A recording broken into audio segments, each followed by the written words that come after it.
जिला प्रशासन के स्वास्थ्य विभाग के आपसे जानना चाहेंगे ये कैसी खबर है जिले की? देखिए जी, ये तथ्य है कि पिछले 24 घंटे में अभी तो आंकड़े तो मेरे पास रिपोर्ट आएगी 4 बजे, बट अब तक की सूचना यही है कि कोई शायद नया पॉजिटिव केस नहीं आया और एक तरह से राहत भरी खबर है। लेकिन मैं प्रशासन की तरफ से ये कहना चाहूँगा कि हम अभी भी we have not lowered our guard, हमने अपना कवच से भी उतारा नहीं है, हम अभी भी अलर्टनेस मोड में हैं। क्योंकि जैसे जैसे लॉकडाउन में छूट दी जा रही है, मैं बड़े चिंता के साथ ये विषय आपसे साझा करना चाहता हूँ कि पिछले 4-5 दिनों में ही मास्क की कंप्लायंस में, सोशल डिस्टेंसिंग में काफ़ी कमी आ गई है। कहीं न कहीं आम जन के दिमाग में ये लग रहा है कि अब कोरोना खत्म हो गया, जो एक तरह से आफत को बुलावा देने के लिए जैसा बार बार अनुरोध किया जाता है सभी सोशल मीडिया से भी, सभी टेलीफोन कॉल से भी, सब जगह से जब आप डायलर टोन सुनते हैं तब भी, तो हमेशा यही कहा जा रहा है कि बेहद जरूरी होने पर ही घर से निकलें। घर से निकलने की छूट दी गई है, इसका मतलब ये नहीं है कि निकलना ही जरूरी है,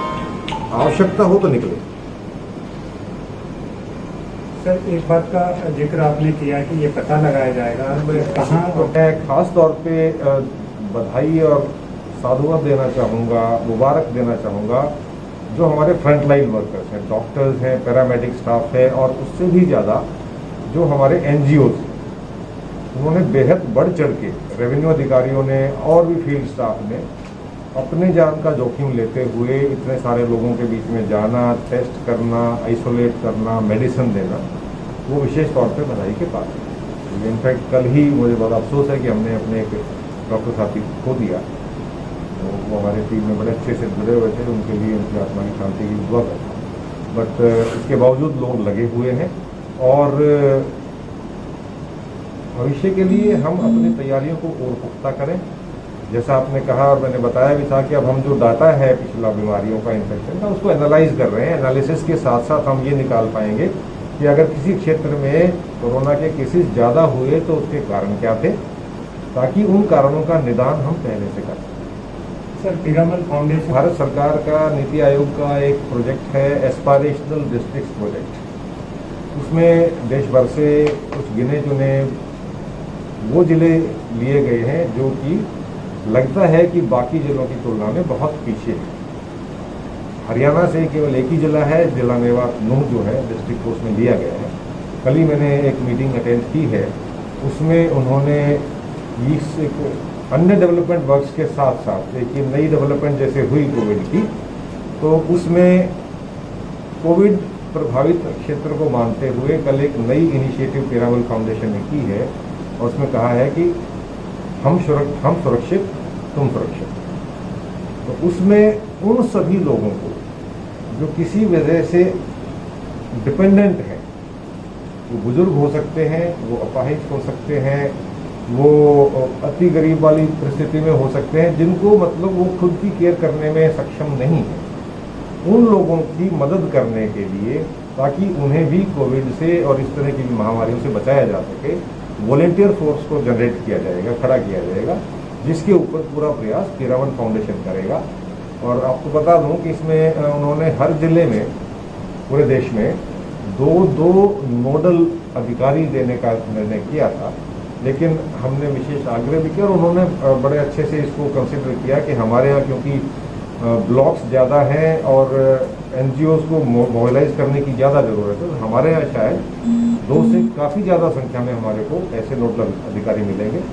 जो डेजिग्नेट हो चुके हैं। इस महीने के अंत तक फील्ड में अपना स्थान ले लेंगे और उस वक्त हम उनको NGOs के साथ इंटरेक्ट करा करके और जो भी प्रशासन का उसके अंदर दायित्व होगा उस ड्यूटी को पूरा करते हुए इस योजना को जल्द से जल्द धरातल पर उतारेंगे। सर बहुत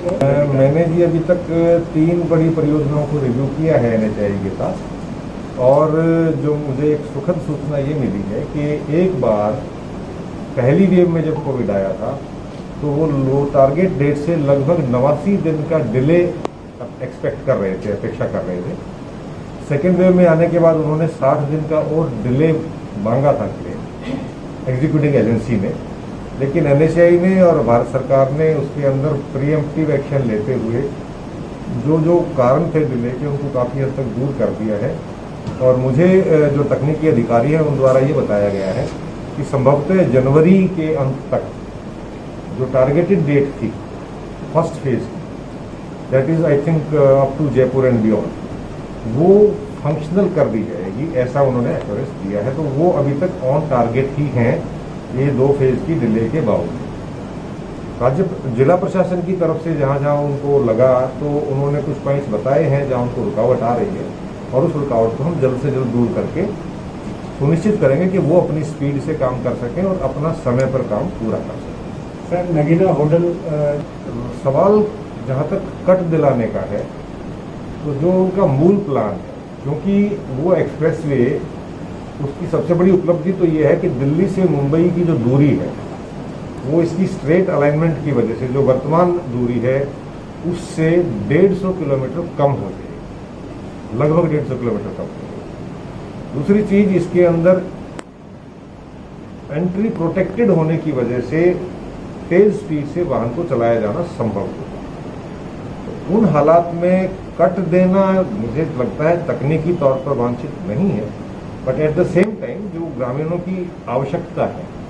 उसके लिए क्या विकल्प बनाया जा सकता है, what alternative can be given. क्या हम उसके लिए कोई अंडरपास देंगे, क्या हम कोई उसके लिए ओवरपास देंगे, ताकि उनके आवागमन में भी रुकावट ना हो और जो सैंक्टिटी ऑफ द पाथ है उस पर भी कोई प्रभाव ना पड़े। हम ऐसा बिल्कुल नहीं चाहेंगे कि कल को कोई कट दे भी दिया जाए और उसके बाद वो दुर्घटनाओं का केंद्र न बन जाए, क्योंकि उस पर हाई स्पीड से व्हीकल आएंगे। तो दोनों परिस्थितियों को ध्यान में रखते हुए लोकल लोगों की जो आवश्यकता है उसको भी पूरा करने की कोशिश करेंगे कि उनका आवागमन में हाईवे की वजह से रुकावट ना हो, चाहे वो अंडरपास के जरिए करें, चाहे वो किसी तरह से ऊपर से रास्ता देने की कोशिश करें। बट इसमें मैं टेक्निकल ऑफिसर से बात करके जो बेस्ट सोल्यूशन हो पाए वो करें। डीसी साहब, स्टाफ की कमी देखिए, सरकार के साथ तो हम टेकअप करते ही रहेंगे, और कोविड की वजह से आप सभी जानते हैं कि बहुत सारी परीक्षाएं भी पोस्टपोन करनी पड़ी हैं, बहुत सारे भर्ती के जो कार्यक्रम हैं वो भी रुके हैं, तो एग्जिस्टिंग स्टाफ से हम काम चला रहे हैं। एक चीज़ मैं आपके साथ साझा करूंगा, हरियाणा सरकार की जो योजना है सक्षम योजना, क्योंकि मेरा पहला रिव्यू यही था कि हरियाणा सरकार और भारत सरकार की माननीय मुख्यमंत्री जी की जो भी योजनाएं उनको मैंने थोड़ा बारीकी से रिव्यू किया, और उसमें हमारे प्रयास ये है कि जिसको इंटेंडेड बेनिफिशियरी है, जिसको उसका लाभ मिलना है, उसका लाभ जल्द से जल्द पहुंचे। और ये एक ऐसी योजना है, इसके अंदर वो बेनिफिशियरी भी है और वो और लोगों के लिए बेनिफिशियरी बन सकता है, मदद कर सकता है। एक सक्षम योजना है रोजगार विभाग की, मैंने कल ही रिव्यू किया था अतिरिक्त रोजगार अधिकारी से,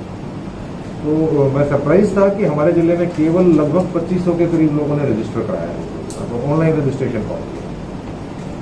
उसमें 3 स्तर हैं, +2 के बाद, ग्रेजुएशन के बाद और पोस्ट ग्रेजुएशन। तो मैं समझ सकता हूँ कि शिक्षा का स्तर शायद हमारा काफी पिछड़ा हुआ है।